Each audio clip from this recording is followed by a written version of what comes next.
गौतम बुद्ध के पिता का नाम शुद्धोधन था। वे कपिलवस्तु के राजा थे।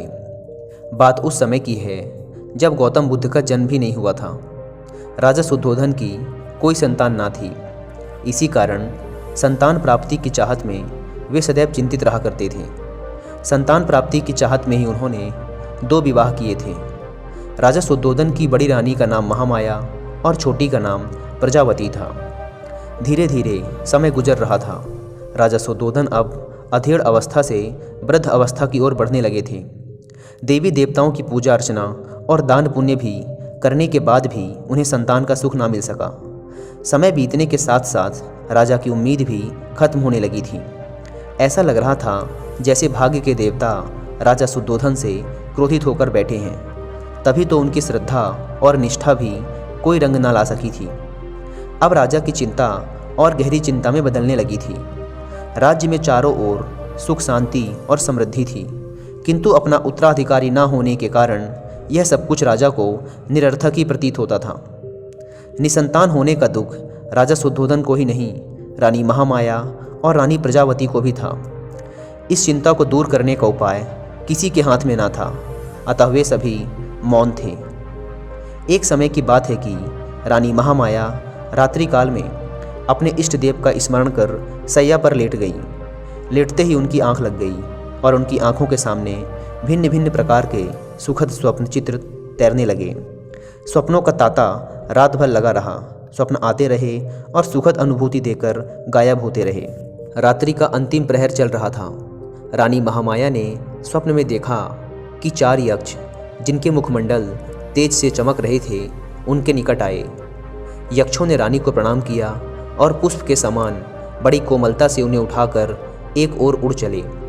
जिस वायुमंडल से होकर यक्ष रानी को लेकर उड़ रहे थे, उसमें बड़ी ही मनमोहक सुगंध फैली हुई थी। इस भीनी भीनी सुगंध ने रानी के मन को प्रफुल्लित कर दिया। यक्षों ने रानी महामाया को ले जाकर एक सर्वोन्नत पर्वत के शिखर पर बैठा दिया। वहाँ एक बहुत ही सुंदर आसन बना हुआ था। इस आसन पर विराजमान होकर रानी को बड़ा ही आत्मिक सुख मिला। रानी महामाया का तन मन प्रसन्नता से झूम रहा था। इसी बीच स्वर्गलोक में निवास करने वाली सुंदरता की प्रतिमूर्ति अप्सराएं वहाँ एक एक कर प्रकट हुईं। अप्सराओं ने शीश झुकाकर रानी को प्रणाम किया। देवी, एक अप्सरा रानी से बोली, आपके स्नान का समय हो चुका है, कृपया स्नान के लिए प्रस्थान कीजिए। रानी कुछ ना बोली, उठकर उनके साथ चल दी। अप्सराएं रानी को ले मंगल गीत गाती हुई एक सरोवर के पास पहुंची। सरोवर अत्यंत सुंदर था और उसमें श्वेत कमल पुष्प शोभामान थे। अप्सराओं ने रानी को ले जाकर सरोवर के मध्य खड़ा कर दिया और मलमल कर स्नान कराने लगी। सरोवर का जल रानी के शरीर पर पड़ते ही उनकी काया कंचन जैसी हो गई। इस दिव्य जल के स्नान से रानी का शरीर भी अप्सराओं के समान ही सुंदर हो गया।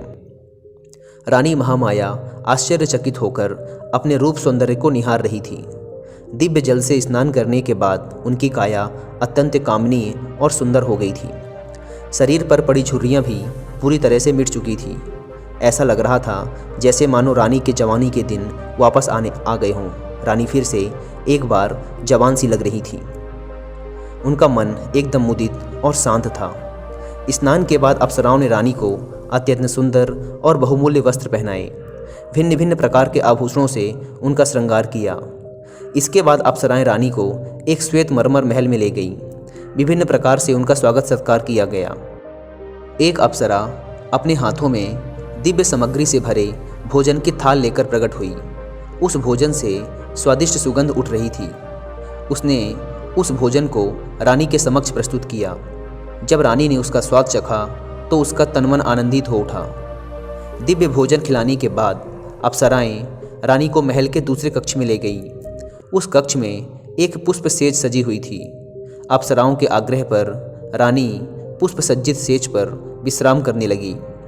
उस सेज के सामने ही रानी को एक स्वर्ण शैल और उस पर मंडराता सुंदर हाथी अपने अत्यंत निकट आता हुआ प्रतीत हुआ।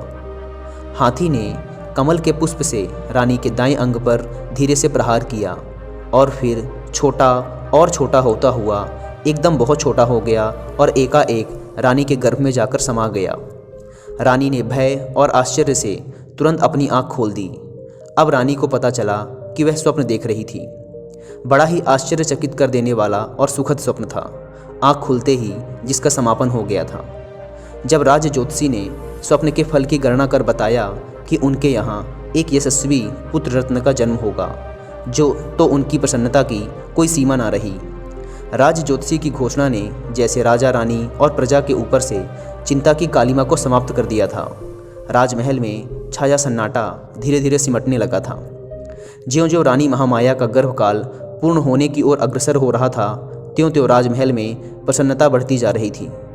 अब गर्भकाल लगभग पूर्ण होने को था। उस काल की प्रथा के अनुसार रानी अपने प्रथम शिशु को अपने माता पिता के घर पर ही जन्म देती थी। इसे अत्यंत शुभ माना जाता था। ऐसा ही विचार कर रानी महामाया को उनके माता पिता के पास भेजने की व्यवस्था की गई, ताकि वे अपने प्रथम शिशु को वहीं पर जन्म दे सके। राजा की आज्ञा से एक सुंदर रथ को फूल मालाओं और मोती मणियों से सुसज्जित किया गया। उस रथ में रानी के साथ उनकी प्रियदासियाँ और परिचारिकाएँ भी बैठी थी। रथ के आगे आगे 6 घोड़ों पर सवार योद्धा सैनिक चले और इसी प्रकार पीछे भी घुड़सवार सैनिक चले। धीरे धीरे रानी का यह काफिला आगे बढ़ता जा रहा था कि लुम्बिनी वन के निकट रानी को तीव्र प्रसव पीड़ा होने लगी।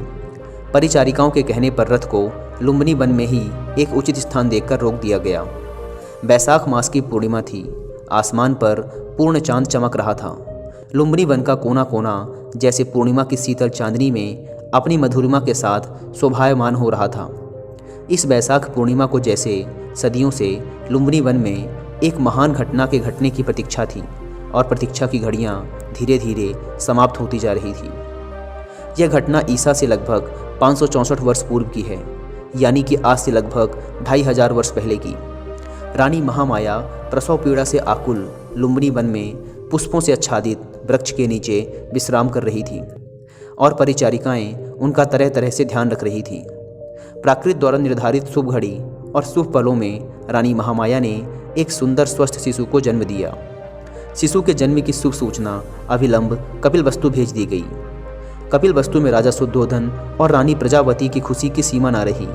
पूरा राजमहल विभिन्न प्रकार के मोतियों, मणियों और दीपमालाओं से सजा दिया गया। राजा शुद्धोधन और रानी प्रजावती ने पुत्र प्राप्ति से प्रसन्न होकर निर्धनों और ब्राह्मणों को खुले हाथों से दान देना प्रारंभ कर दिया। राजा ने अपनी प्रिय पत्नी महामाया और नवजात शिशु को लुम्बिनी वन से कपिलवस्तु बुला लिया। राजमहल में उनका बड़े हर्ष के साथ स्वागत किया गया। एक दिन आसित ऋषि दरबार में पधारे।